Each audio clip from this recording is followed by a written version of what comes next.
찬양하심으로 하나님께 아침 예배 드리겠습니다. 이제는 내가 없고, 모르신 분들은 함께 좀 배우시고요. 또 아신 분은 함께 찬양하시면서 함께 하나님 앞에 나아가겠습니다.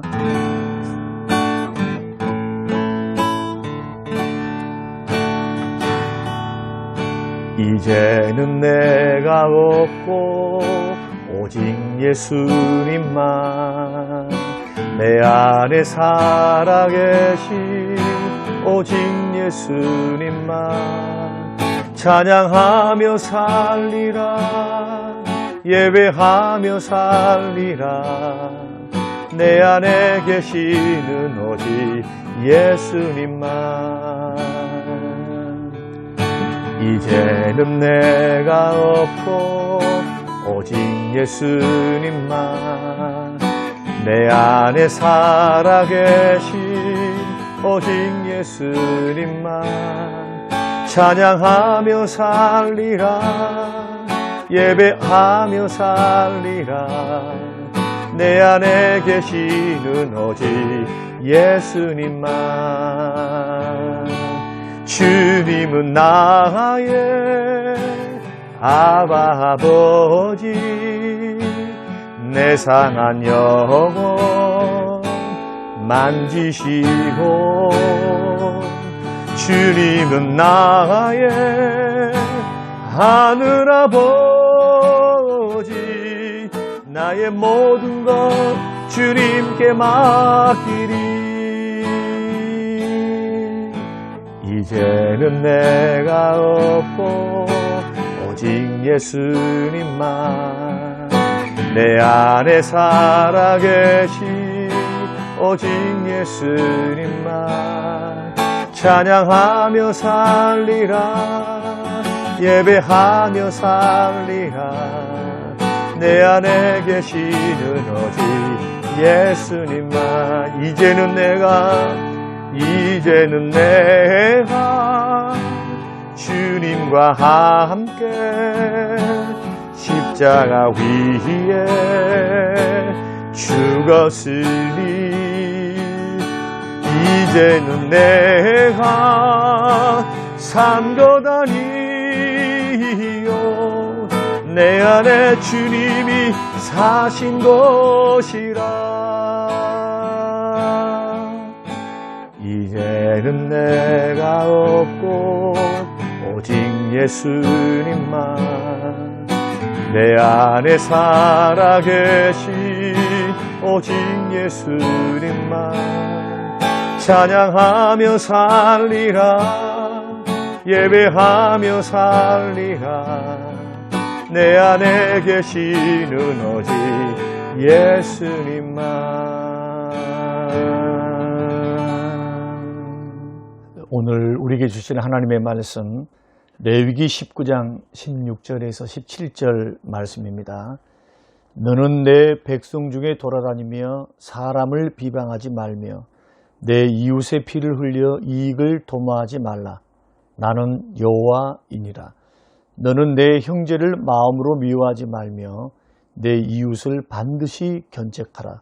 그러면 내가 그에게 대하여 죄를 담당하지 아니하리라. 고마우신 하나님 아버지, 무더위 가운데 휴가철에 건강한 모습으로 만나게 하심을 감사합니다. 또 새로운 한 주간을 시작하는 첫날을 주 앞에 드립니다. 깨닫는 은혜를 더해 주시고 오늘 하루도 영육의 강건함으로 지켜주시며 성림교회 모든 가족들의 생명과 재산을 지키시고 건강과 믿음을 지켜 주시옵소서. 오늘도 깨닫는 은혜 주시기를 예수님 이름으로 기도합니다. 아멘. 사랑하는 성도 여러분, 한 주간도 주 안에서 평안하셨습니까? 오늘 관계 회복 16번째 시간으로 제목이 언제까지 억울해해야 합니까? 라는 제목으로 함께 말씀을 나누고자 합니다. 여러분, 주님이 말씀하시는 용서는 어디까지 용서가 주님이 말씀하시는 진정한 용서입니까? 주님은 마음 중심으로 하는 용서가 진정한 용서다, 그렇게 말씀을 하셨습니다. 용서를 말로 할 수도 있고요, 생각으로 할 수도 있고, 또 나는 용서했다 착각할 수 있어요. 그래서 우리 주님은 어디까지 하는 것이 진정한 용서인가, 이것을 우리에게 가르쳐 주시는데, 그 용서가 바로 마음 중심으로 하는 용서입니다. 어느 날 자녀 셋을 둔 이 집사님께서 담임 목사님께 상담을 요청했습니다. 그리고 목사님께 말씀하기를, 목사님, 남편이 바람이 나서 딴 여자와 도망을 갔습니다. 아시다시피 결국 우리는 이혼했고요. 제가 3명의 자녀를 떠안아서 키우고 있는 것 아시지 않습니까? 근데 들려오는 소리를 들으니까 아직도 잘못을 깨닫지 못하고 저를 욕하고 돌아다닌다고 합니다. 애들과 저에게 미안하다는 한 말 한마디도 없이 그렇게 집도 떠나고 가족을 버린 그 사람. 저는 이미 마음속으로 전 남편을 용서했습니다만은 화가 나고 비통한 마음을 제가 금할 길이 없습니다. 그 사람이 그렇게 회개하지 않고 변화되지 못한 모습 때문에 더 화가 납니다. 그리고 이미 끝난 일인데도 불구하고 마음속 깊은 곳에는 아직도 불편한 것들이 막 스물스물 올라오기도 합니다. 그녀의 이야기를 듣고 있었던 목사님 말씀하시기를, 집사님은 여전히 전 남편을 용서하지 못하고 계시는 것입니다 라고 일러 주었다고 합니다. 여러분, 우리가 주님께 눈물 흘리면서 나에게 상처 준 사람을 용서했다, 이렇게 했다 할지라도 눈물이 용서의 증거가 될 수는 없어요. 내가 기도함으로 나는 그를 용서했습니다 라고 기도했다 할지라도 기도 그 자체가 용서한 증거가 될 수도 없고요. 또 내가 그를 용서했다고 선포했다고 할지라도 그 말이 용서의 증거가 될 수도 없어요. 우리 주님이 가르쳐 주신 용서는 뭐냐? 마음 중심에서부터 하는 용서거든요. 그러면 마음 중심으로부터 하는 용서가 뭔가에 대한 정의를 좀 내려놔야 될 것 같은데, 자, 마음 중심으로부터 하는 용서, 주님이 하셨던 그 말씀하신 용서, 70번씩 7번이라도 용서하라 할 때 우리는 3번만 나에게 잘못해도 절대로 용서 못한다고 하죠. 그런데 490번 잘못해도 용서해 줘라라고 했을 때 도대체 그 마음 중심으로 하는 용서가 뭘까? 그 용서는 마음으로부터 복수하려는 마음도 없고 분노와 미움을 버리는 것. 그래서 상대방에 대해서 편할 수 있는 것. 이게 진정한 용서라는 거예요. 그러니까 용서했다라고 하는 것, 마음으로 용서했다라고 하는 것은 뭐냐? 중심으로 용서했다는 것은 상대방에 대해서 기대를 하지 않는 겁니다. 예를 들어서 개과천선한다, 회개했다, 아니면은 변화되었다, 이런 거 기대하지 않고 내가 나에게 잘못한 것에 대해서는 깨끗하게 있는데 복수하려는 마음, 분노, 미움, 이것조차도 철저하게 하나님께 맡기고 하나님 앞에 들고 나아가서 처리되어서 이제는 상대방을 생각할 때 평안한 거예요.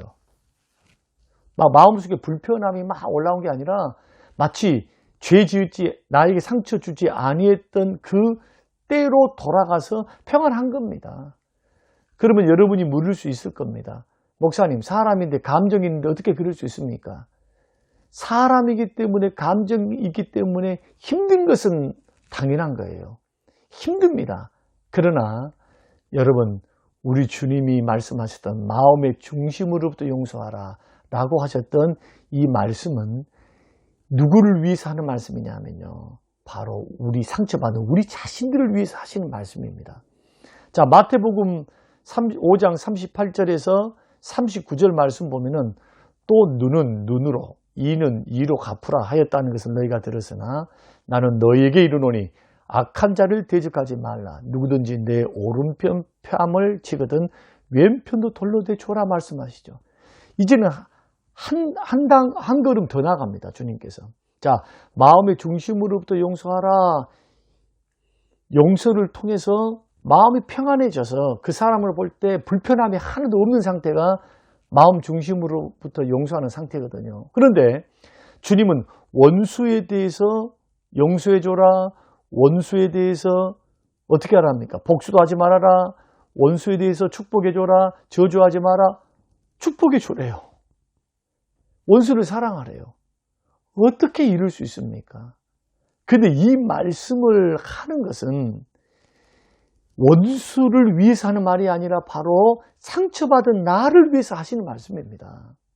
자, 믿는 자들이 상처받았다고 만약에 복수하고 그 사람에 대해서 분노하고 또 스스로 재판관이 되어서 나에게 상처 준 사람을 막 심판하려고 든다면 어떻게 되겠습니까? 상처가 더 깊어지겠죠. 싸움이 끝나지 않습니다. 그리고 죄를 더 쌓게 돼요. 미움의 노예가 되고요. 죄의 노예가 되고 분노의 노예가 되고 죄에게 붙잡혀서 헤어나갈 수가 없어요. 그러면 복수하면 마음이 시원하는가? 내가 심판해갖고 그 사람이 잘못되게 하면은 나는 통쾌해서 쾌재를 부를 수 있는가? 내 안에 성령이 계신 분, 예수님이 내 안에 계신 분들 믿는 사람은 그럴 수가 없어요. 왜냐하면 이것은 주님의 방법이 아니니까. 원수 갚는 것은 주님께 달렸어요. 우리는 그를 용서해주고 그를 선대해주고 예수님이 나를 용서해 주신 것처럼 상대방을 용서해줘라. 이게 주님의 가르치심이거든요. 그러니까 자꾸 내가 심판관이 되어서 내가 잘못을 심판하려 한다면 어떻게 되느냐. 내가 상처받아 실족된 감정 때문에 더 관계가 악화되는 것뿐만 아니고 사람과의 관계에도 나쁜 영향을 끼치게 되는 겁니다. 그리고 자신의 상처가 덫이 나서 더 커져요. 복수해가지고 심판해서 내가 비난하고 욕해서 마음이 후련한 것이 아니라 내 안에 계신 성령께서 기뻐하지 않고 근심하시죠. 오히려 고통스러워요. 그리고 주님께는 용서하지 못한 죄인이 되었기 때문에 죄송스럽죠. 그러므로 남에게 받은 상처에서 벗어나서 더 이상 고통을 느끼지 않으려면 어떻게 해야 되느냐. 상대방에 대해서 바라는 모든 것들을 다 내려놔야 돼요. 바라는 것들. 막 억울해 한다거나 내가 저 사람이 나를 미워해서 그래. 나를 험담했어. 나를 해코지했어. 막 그것이 골똘하게 생각하면은 누구만 병들고 누구만 죄를 쌓고 누구만 죽어갑니까? 나만 그러는 거예요. 나만. 그 주님은 원수까지 용서하라는 거예요. 마음의 중심에서부터 티끌만한 것조차 남기지 말고 용서를 통해서 흘려보내라는 거예요. 자꾸. 이거를 막 상처다, 아픕니다. 막 나는 억울하다, 힘들다 해서 막 이걸 붙잡고 있으면은 나만 손해다. 일단 뭐 해야 되느냐. 심판과 원수 갚는 것은 주께 맡겨야 돼요. 그리고 다 내려놔야 돼요. 하나님이 처리하시리라. 이 기도가 필요합니다. 훈련이 필요합니다. 믿음이 필요합니다. 그리고 우리 영혼이 하나님 말씀을 따라 어떻게 해야 되느냐. 하나님 사랑 안에 뿌리를 내려야 돼요. 주님 위로부터 하나님 사랑을 저에게 부어주세요. 사랑 안에 틀을 잡아야 돼요. 영혼이. 자꾸 사랑으로 주님 사랑, 주의 은혜를 구하면서요. 이렇게 걸어갈 때 성령의 열매를 맺게 돼요. 분노와 미움이 내 마음에서 사라지게 됩니다. 그러나 자꾸 여러분 막 억울해하고 비통해하고 막 불편해하는 것을 붙잡고 있으면은 내 마음에서부터 평안이, 행복이, 만족이 찾아올 수가 없습니다. 사랑하는 성도 여러분, 땅은 심는 것만 거두죠. 땅은 오직 심는 것만 거두는 거예요. 꼭 명심하셔야 됩니다. 마찬가지로 우리의 삶도 마찬가지입니다. 실망을 주고 고통을 준 사람에게 사랑과 용서와 인내를 심어보세요. 그럼 어떻게 될까요? 치유가 되고 관계가 회복이 돼요. 그러나 반대로 미움과 분노와 복수, 원수 맺음을 심는다 생각해 보십시오. 그러면 관계도 더 나빠지고 죄 가운데 나도 넘어지고 시험의 깊은 수렁 속에 빠질 수밖에 없어요. 복수는 주님께 철저히 맡겨야 합니다. 오늘 우리가 살 길은 뭐냐? 마음으로 용서하는 겁니다. 억울해하지 않는 거예요. 하나님이 갚으시리라. 하나님이 신원해 주시리라. 하나님이 심판해 주시리라. 심판은 주께 맡기고 일단 용서해야 돼요. 우리가 언제까지 과거의 상처를 붙들고 막 억울해해야 하는가? 어리석다는 거예요. 어리석다는 거. 힘들지만 마음 중심에서부터 훌훌 여러분 털어내시기를 주님의 이름으로 축원합니다. 고마우신 하나님 아버지, 상한 감정, 상처받은 마음 치유하기가 얼마나 힘든지. 사람이 감정의 동물이기에 감정이 닿지면 오래오래 여운이 남고 상처가 남습니다. 하나님 어찌합니까? 얼마나 지금도 억울해하고 지금도 과거 수십 년 전 일, 1년 전의 일을 아직도 마음에 품고 있는 어리석은 사람들이 있습니다. 하나님 자기가 자기를 자해하고 상처를 덧내고 더 아픔으로 나아가게 하는 죄를 쌓는 길이 바로 그 길임을 깨닫지를 못합니다. 하나님 힘을 주시옵소서. 용서 위에는 방법이 없음을 믿게 하여 주시옵소서. 심판을 주께 맡기게 하옵소서. 하나님 아버지 사랑의 터 위에 우리 자신의 영혼을 세울 수 있도록 주의 사랑을 부어주사 넉넉히 이길 수 있도록 용서를 통해서 과거의 상처를 다 흐르는 물에 흘려보낼 수 있는 결단을 우리에게 허락하여 주시옵소서. 감사드리며 예수님 이름으로 기도합니다. 아멘. 지금은 부활이요 생명 되신 우리 주 예수 그리스도의 은혜와 아버지 하나님의 살아계심과 성령님의 충만 교통 위로하심이 영원토록 함께 계실지어다. 아멘.